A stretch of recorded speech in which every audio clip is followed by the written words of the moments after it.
Much has been said, a lot has been filmed, and even more written concerning the success of Fogo Island during the past 10 years. This island of 5,000 people on Newfoundland's northeast coast had done what many others had failed to do, battled resettlement and won. How and why that success story came about has been debated and promoted in many circles. While much discussion still continues about this island's success, one fact remains indisputable. It was fish landings like this that really make Fogo Island's success story. For without a determined and resourceful group of fishermen to follow through, all the talk and planning would have been wasted. The Fogo Island fishermen who probably punch the longest and hardest hours on the water are the ones who fish the Funk Islands. The long steam out and back, combined with usually less than civil conditions when you're out there, make these fishermen some of the toughest and the most prosperous. Fishermen like Roy Late and his crew first fished for cod, but have now turned to turbot. A boatload of turbot from Roy Late of Fogo, Sandy Cull of Bard Islands, or anybody else who wants to brave the funks, can make for big paychecks for the crew and can keep a full shift busy in the nearby plant. Although fishing for turbot off the funks demonstrates the kind of determination shown by some Fogo Island fishermen, not all are willing to punch the long hours that far offshore.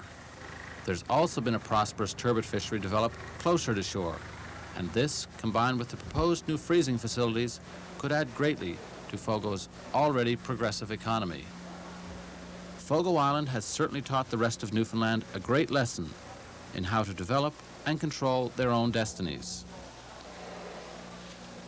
While much of this has hinged on the new approaches to doing things for themselves and the development of new species such as turbot, it has been the cod trap that has been Fogo's mainstay. Once it was all the old Newfoundland trap, but in recent years the Japanese trap has been introduced and has caught on. We'll get a first-hand look at the Japanese trap later in the show. First, let's join Fred Brown and his crew from Joe Bat's Arm.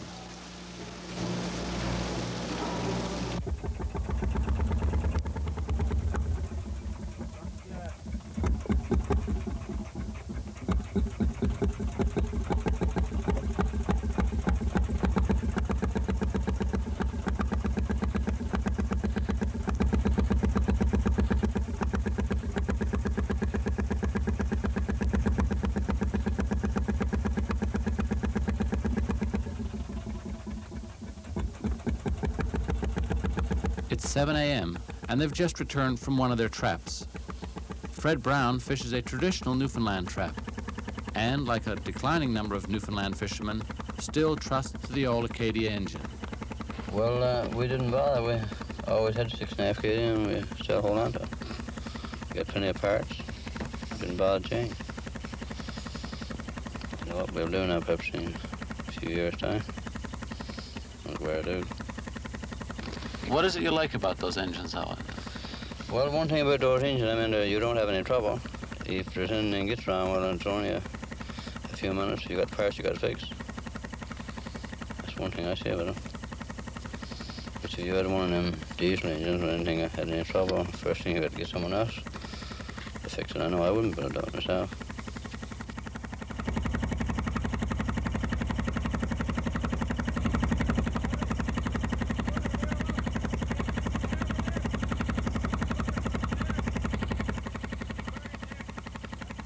That engine is old. It is that engine that we bought from a friend here in the harbour. And we put a new cylinder on it. We've had it now about 6 or 7 years, I guess. But I suppose the first pair of engines perhaps over 20 years. We'd over 20 for sure. It's a pretty trusty engine, though, isn't it? I say it is, yes. Yeah, we haven't had any problems.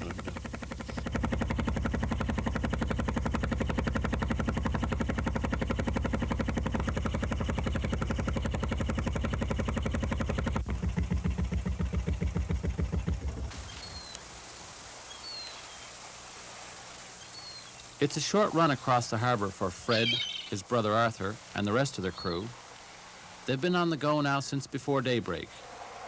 They've stopped off at home on their way in from the trap for a lunch, and now it's splitting time. Each year, Joe Bat's Arm is consistently one of the top producers for the Fogo Co-op, and it's crews like this one that make that possible.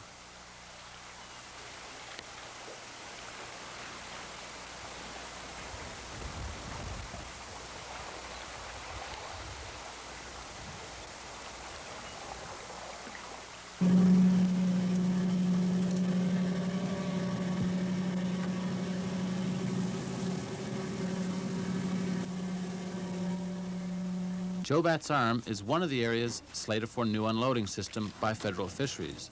But until that happens, it's still the old hay fork to unload trap fish. With this fish being split and salted immediately, fork damage won't be all that noticeable, but is still unnecessary.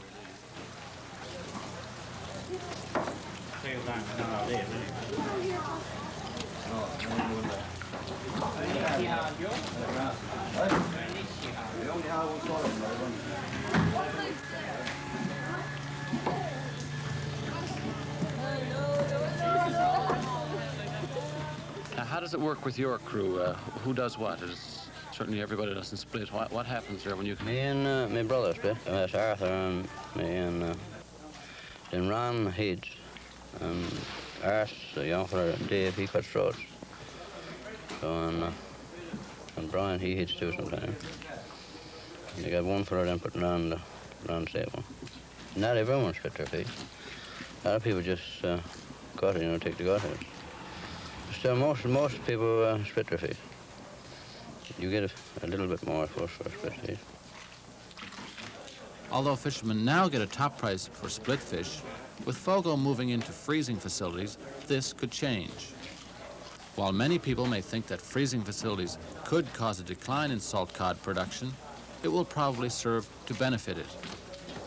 At present, Fogo only has one choice: salt or ship it out, regardless of size or species.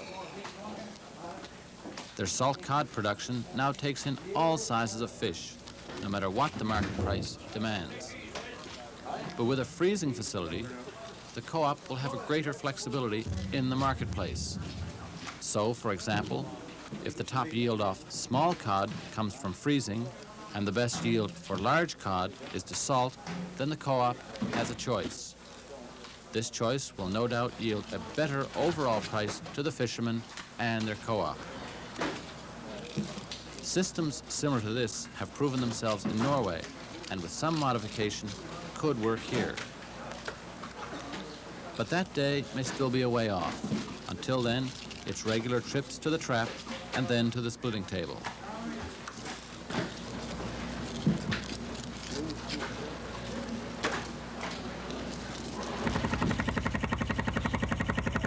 It's now evening, and the Brown family is ready to make a second run to their trap.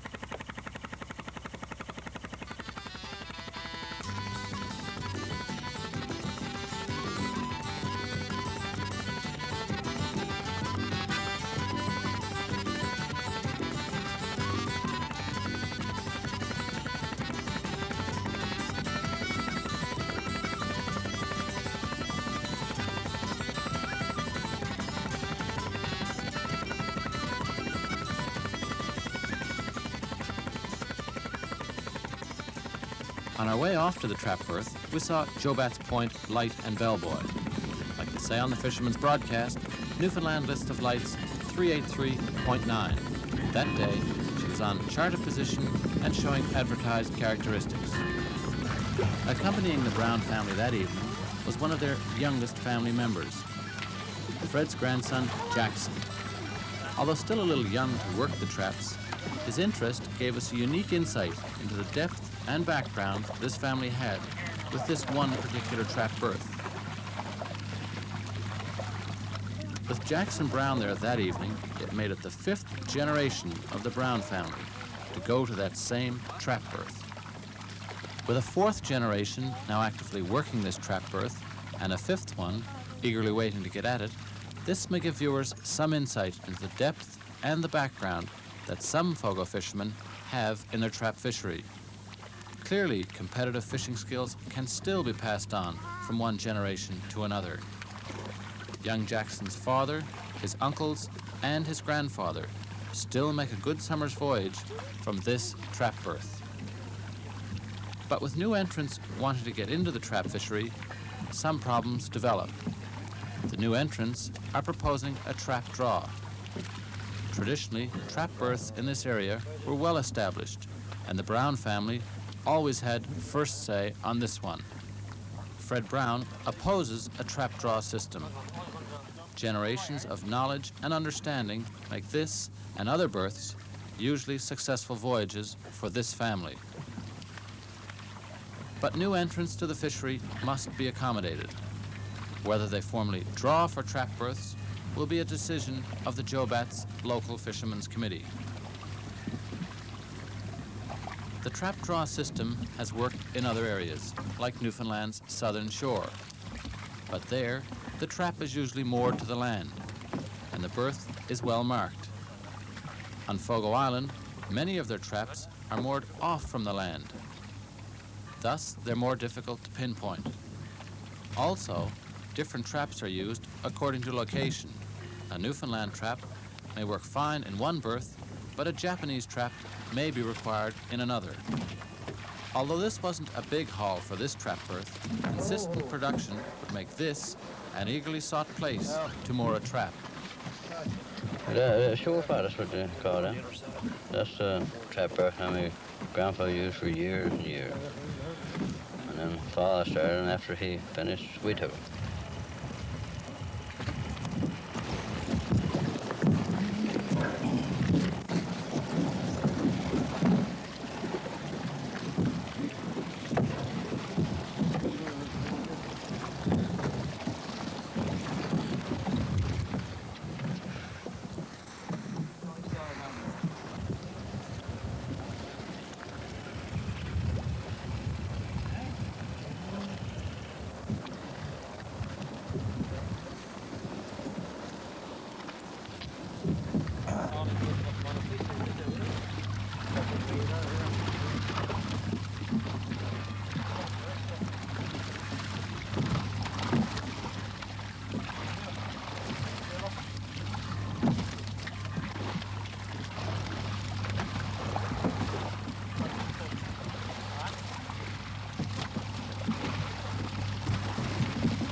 For a look at the Japanese trap, we join Don Best and his crew from Fogo as they prepare for an early morning trap haul. Well, usually we go away in the morning around 5 o'clock. All depends on the tides. There's times if you're in a tidy berth, you might have to leave about 4 o'clock in the morning. But the usual hour is about 5 o'clock. From that you make the rounds. If you've got 5 traps out, you may pull 3 of them first thing in the morning, then go back to the plant. We got no problem with getting the crew together in the morning. We agree with, usually you say in the evening, well boys, be here tomorrow morning 5 o'clock, and next morning 5 o'clock everyone is there on the job. Not too often everybody has a problem with anyone not turning up. They usually come here to my stage, which boat is here on the collar. And some of the fellows live nearby. They walk down, some more fellows got their own car, so we always meet here on the stage in the morning. And from there we start out.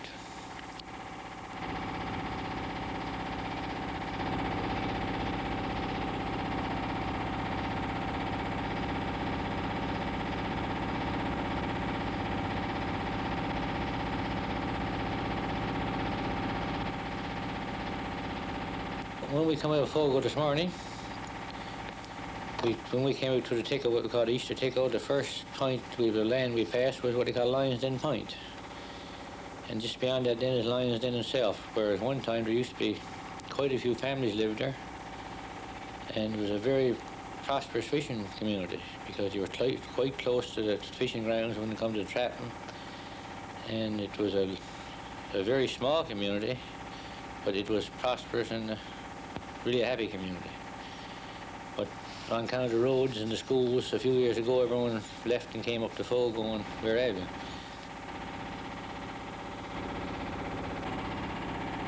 Well, there's like everything else. I suppose you got your good days and your bad days.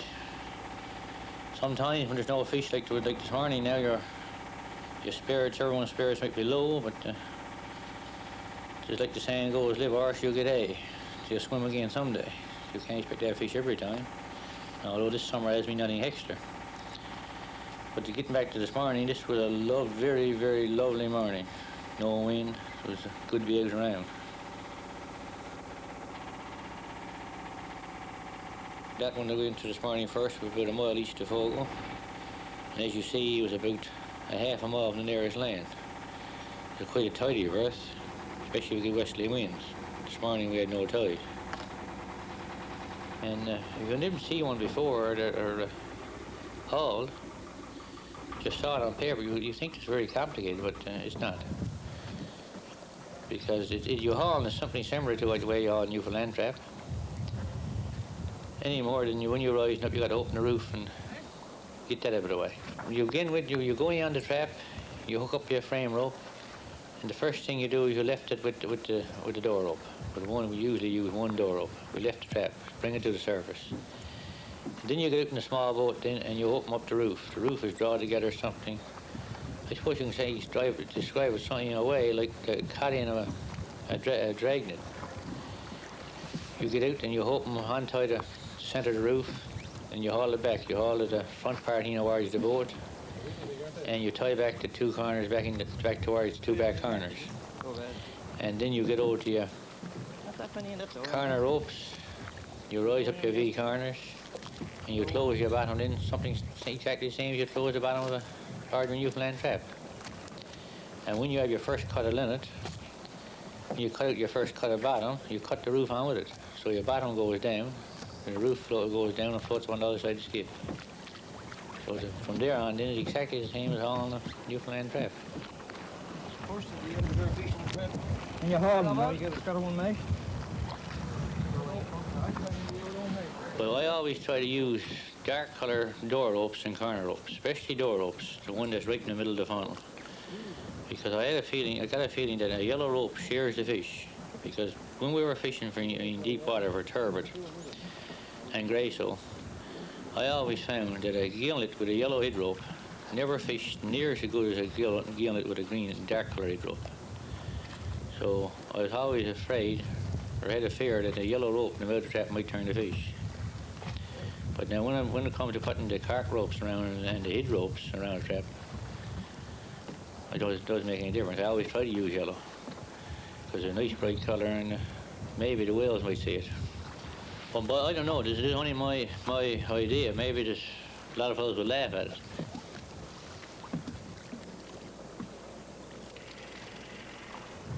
Well, that trap we hauled this morning was about, like I say, about a half a mile from shore. And as for their berth buoy, I don't know if there's any name on it anymore. We usually refer to it as the middle of the shoal bay. There's a lot of knobs there. The trap is usually, traps used in that area, usually 14 fathoms of water. And it's fairly level bottom. There's not really any ground to it. Scattering knobs. And in fact, where we're sat to here, we got about 10 fathom water in the leader. Where the trap is 14.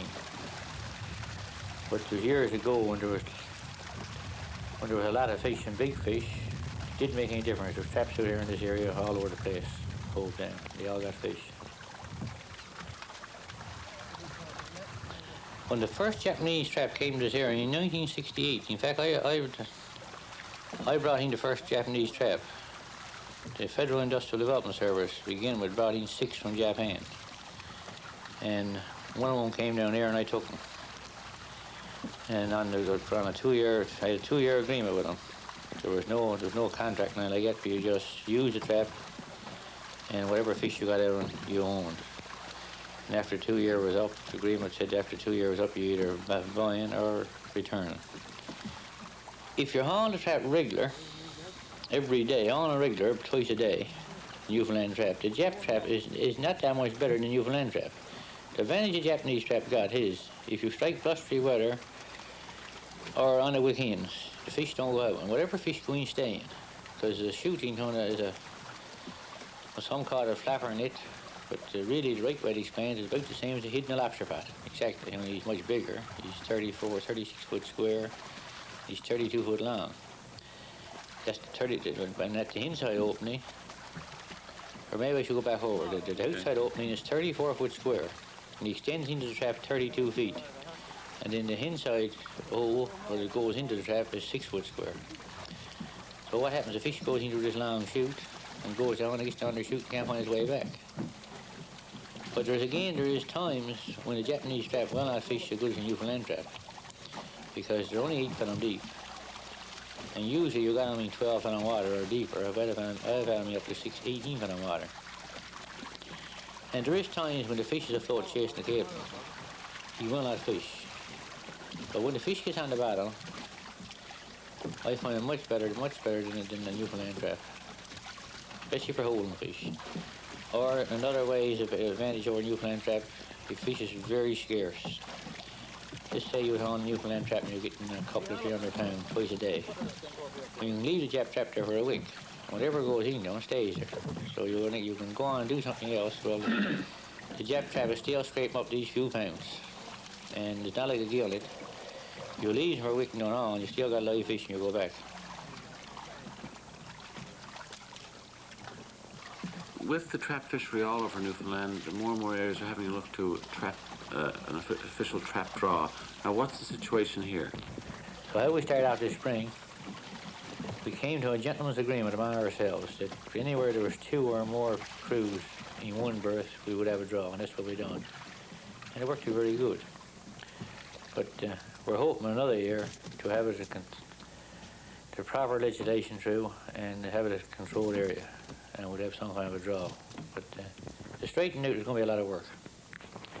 But these growing pains for an expanded trap fishery are probably a welcome problem compared to other problems Fogo Island fishermen have faced and conquered.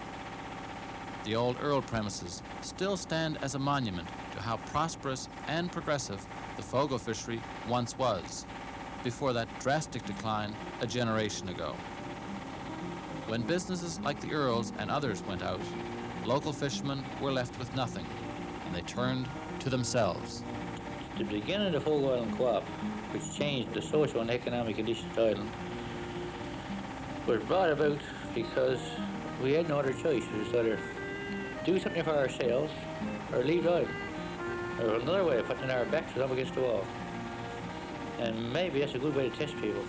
I don't mean to jam tight enough, they got to do something for themselves. And the other, like the saying goes, you do or you don't.